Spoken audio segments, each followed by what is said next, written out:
A paz do Senhor Jesus, tudo bem? Estamos aqui para mais um momento de reflexão bíblica e hoje estaremos iniciando uma nova série, agora no livro de Juízes, como sendo o segundo livro da classe dos históricos, e eu quero parabenizar você que hoje entra conosco em mais este grande projeto. Parabéns por estar nos acompanhando e vamos então para a nossa reflexão de hoje. Vamos ler o versículo 1 e o versículo 2 para nós refletirmos. Diz assim: E sucedeu depois da morte de Josué que os filhos de Israel perguntaram ao Senhor, dizendo: Quem dentre nós primeiro subirá aos cananeus para pelejar contra eles? E disse o Senhor: Judá subirá, e eis que lhe dei esta terra na sua mão. Queridos, quando chegamos no livro de Juízes, nós temos que ainda estar com a nossa mente focada no livro de Josué, haja vista ser o livro de Juízes uma continuação do livro de Josué.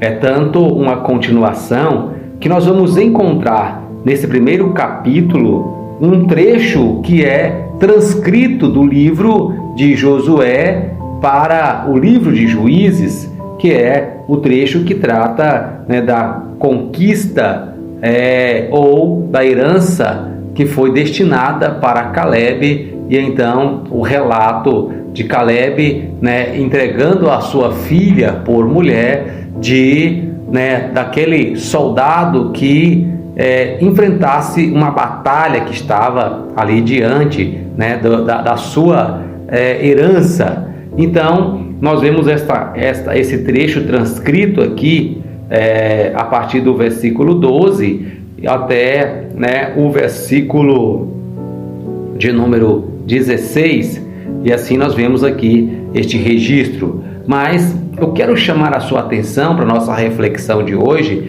nessa introdução ao livro de Juízes, para o que foi dito por Josué no capítulo 23, inclusive foi tema da nossa reflexão, pois uma das coisas que nos chamam a atenção e que é o pano de fundo de todo este livro de Juízes é exatamente o que Josué disse lá no capítulo 23 para o povo, e que a gente observa que eles não atentaram para o que fora dito por Josué, e agora isso passará a fazer parte das grandes dificuldades que eles enfrentarão ao longo do livro de Juízes. Vejamos então o que é que Josué diz lá no capítulo 23, que foi assunto de uma reflexão passada há pouco.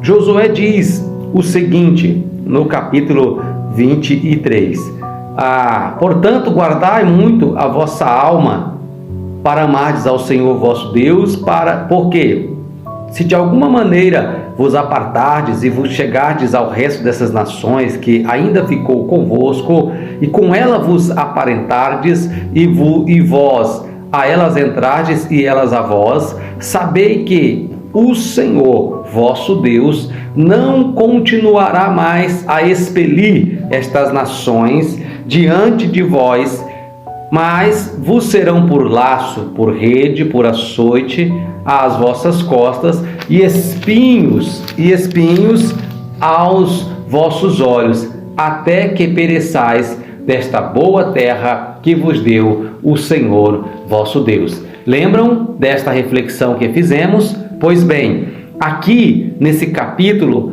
1 de Juízes, nós já vemos qual que é o resultado da ação dos filhos de Israel com aquelas nações que eles foram advertidos a não se aparentarem, não fazerem aliança e a destruírem totalmente. Diz aqui o texto, no versículo 1 que lemos, que o Senhor, ele foi consultado pelo povo de Israel para saber quem iria pelejar contra aquela nação. E a Bíblia vai nos mostrar que a resposta do Senhor foi a seguinte, versículo 2: disse o Senhor: Judá subirá primeiro, eis que lhe darei esta terra na sua mão.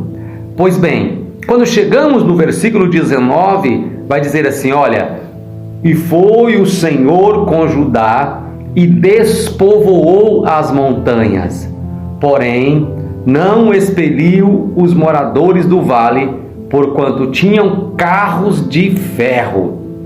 Veja que o Senhor disse que a tribo de Judá iria subir primeiro e o Senhor tinha dado aquela terra na sua mão. Mas a Bíblia diz que o povo de Judá, eles não expeliram alguns moradores daquela região, porque, segundo a sua visão, eles tinham carros de ferro, ou seja, carros de ferro representava uma força, talvez mais difícil de ser traspassada, de ser alcançada, de ser vencida, mas o que eles tinham? Uma promessa de Deus, que eles seriam vitoriosos contra aquela nação. E com o nosso pensamento ainda no texto lido lá de Josué, capítulo 23, nós vamos observar mais alguns versículos que vão comprovar que as demais tribos também seguiram o mesmo exemplo desta tribo de Judá. Por exemplo, versículo 21, nós vemos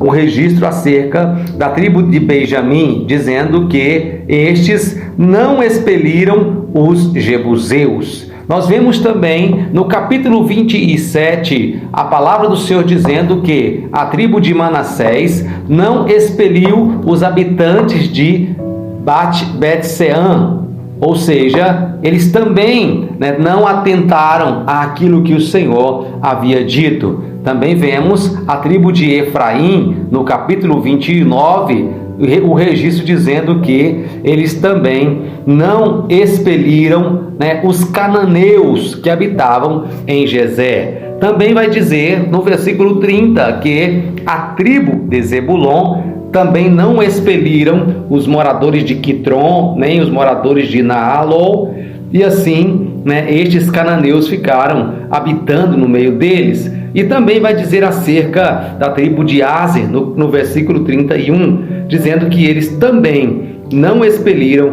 os moradores de Aco, nem os moradores de Sidom, nem de Aleb, nem de Aquizib, nem de Elba, nem de Afeca, nem de Riobe. E assim ficaram também estes cananeus morando no meio deles. E a Bíblia vai dizer ainda que também os da tribo de Naftali, no versículo 33, não expeliu os moradores de Bet-Semes, e também os moradores de Bet-Anat, e que estes cananeus, esses que eram cananeus, ficaram ali morando no meio deles. Então, o que é que o Senhor disse para este povo lá no livro de Josué? Que se eles não expulsassem e tivesse esse povo no meio deles, este povo seria para eles como espinho, como laços, como açoites. Então, isso é o que nós vamos ver ao longo de todo esse livro de Juízes, ou seja, a desobediência a uma ordem divina causará para este povo de Israel uma grande angústia, uma grande dificuldade, porque nós vamos ver no decorrer desse livro de Juízes que estas nações que ficaram habitando no meio deles vão ser para eles, de fato, armadilhas contra o seu relacionamento com Deus, e essas armadilhas contra o seu relacionamento com Deus vão trazer problemas para a sua vida. Então, hoje nós vamos ficar com esta introdução ao livro de Juízes e, a partir do próximo episódio, nós já vamos começar a ver as lições que nós aprendemos quando nós decidimos desobedecer o Senhor. Seja de ordem, voluntária, por opção ou mesmo por descuido. Tudo isso trará consequências para as nossas vidas e nós vamos obtê-la, a instrução sobre este assunto a partir da próxima reflexão. Eu espero você. Obrigado por estar conosco até aqui, em o nome de Jesus.